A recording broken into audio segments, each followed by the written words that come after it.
JBN, we keep you informed. I am Michelle Jones, and in the news, Jamaica 9-medal haul at Tokyo Olympics. Jamaica finished with 9 medals at the Tokyo Olympics, which saw the end of track and field Saturday morning Jamaica time, tied 4th best with the 9 medals won in 2000 in Sydney, Australia.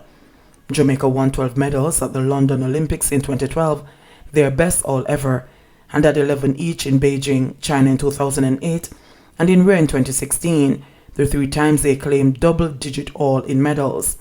It would have been 12 in Beijing as well, but the men's 4x100 meter relay team were stripped of their medal after Nestor Carter was later charged with a doping violation.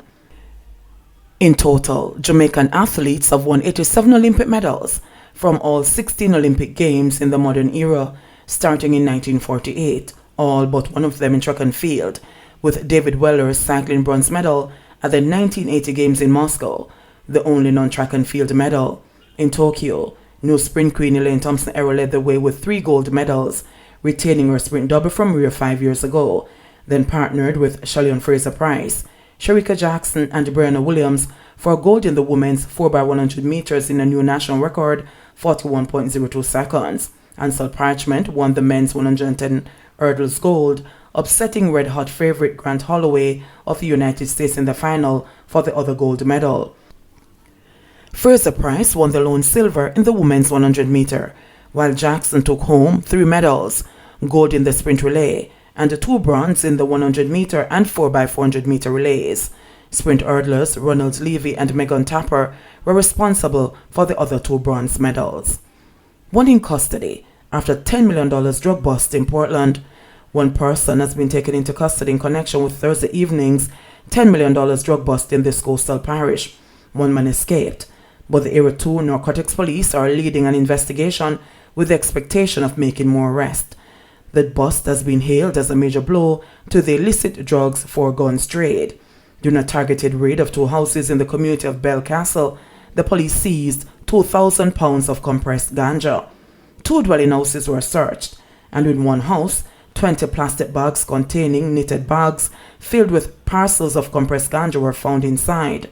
One man exited the house and ran on the approach of the police and made good his escape. The other house had 33 black plastic bags filled with parcels of compressed ganja. Commanding officer for the Portland Division, Superintendent Kenneth Chin, told the media on Friday. The seizure represents over 260 parcels of ganja which were packaged for export. The raids took place between 3:45 p.m. and 7 p.m. on Thursday. Our intelligence suggests that this seizure will cause another major dent in the guns for drugs trade, as we had a similar seizure of over 3,300 pounds in May of this year, said Chin, who recently assumed command of the parish's police. He commended lawmen from Portland and Area 2 Narcotics Division for going beyond and above the call of duty in executing this operation, adding that every effort will be made to continue to target the criminal elements who are bent on tarnishing the reputation of the parish. Meanwhile, Chin stressed that the drug bust was not linked to the 4 Haitians who drifted ashore on Tuesday. Their 20-foot boat, he said, would not have been able to accommodate such a large haul, and the men's physical state would have also made their involvement doubtful. Those who helped the fishermen ashore said that they were in poor shape. Probe ongoing into death of female Jamaican, reportedly a sex worker, in Barbados. Police investigators in Barbados are continuing their probe into the death of a Jamaican woman who is believed to have been a sex worker. The woman had been identified by the police as 44-year-old Odette Antoinette Nicole Henriquez, according to a report in the Barbados Today newspaper. Henriquez was well known as Jamaica to residents of Nelson Street, Bridgetown. Her nude body was reportedly found in an abandoned house on Beckwith Street, Bridgetown on Monday, the newspaper indicated.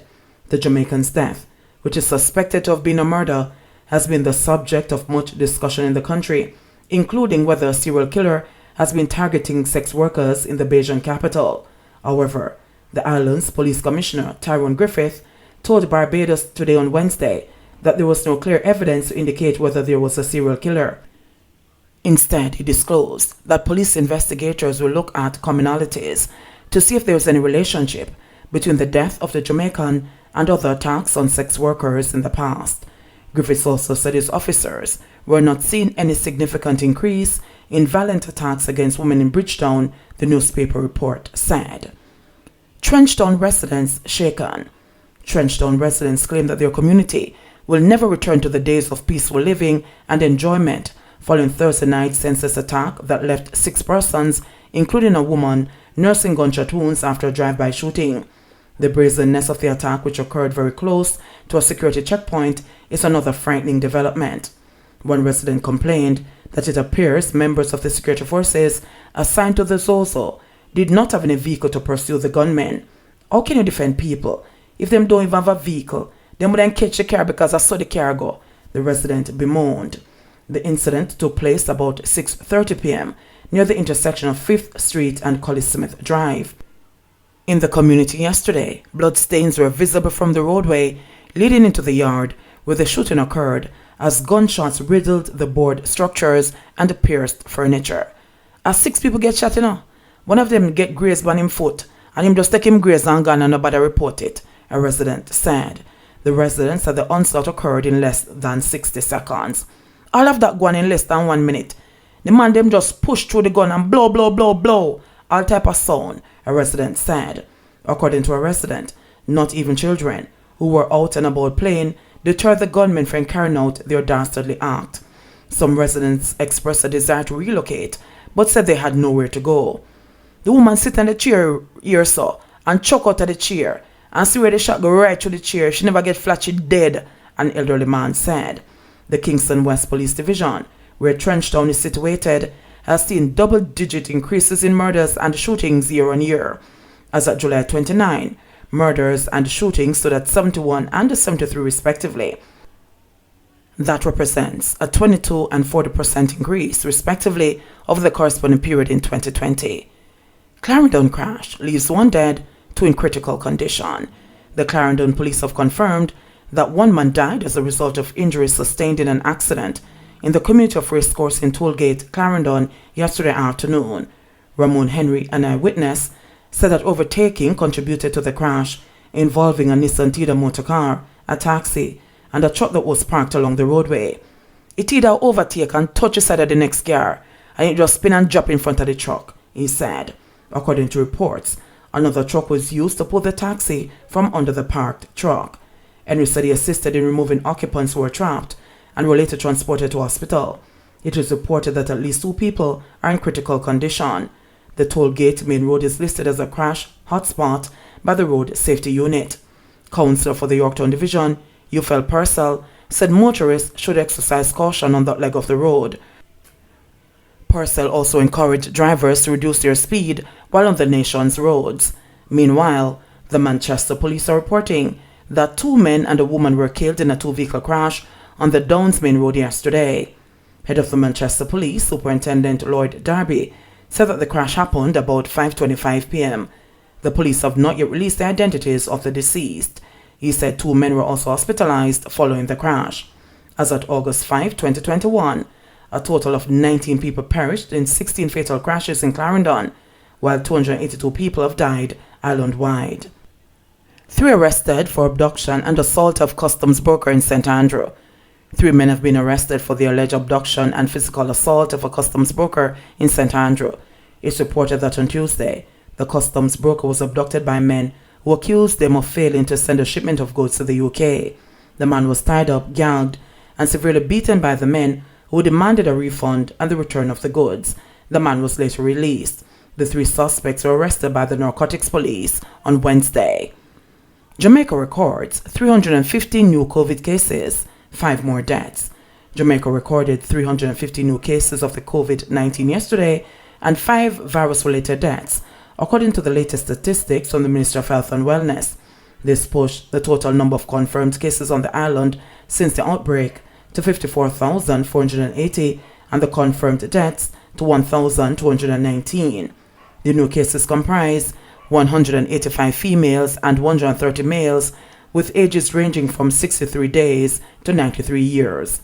According to the ministry, 91 of the cases were recorded in Kingston and St. Andrew, 51 in St. Catherine, 41 in St. James, 31 in Westmoreland, 25 in St. Anne, 23 in St. Elizabeth, 18 in Hanover, 14 in Clarendon, 7 in Trelawney, 6 in St. Thomas, 5 in Manchester, 2 in Portland, and 1 in St. Mary.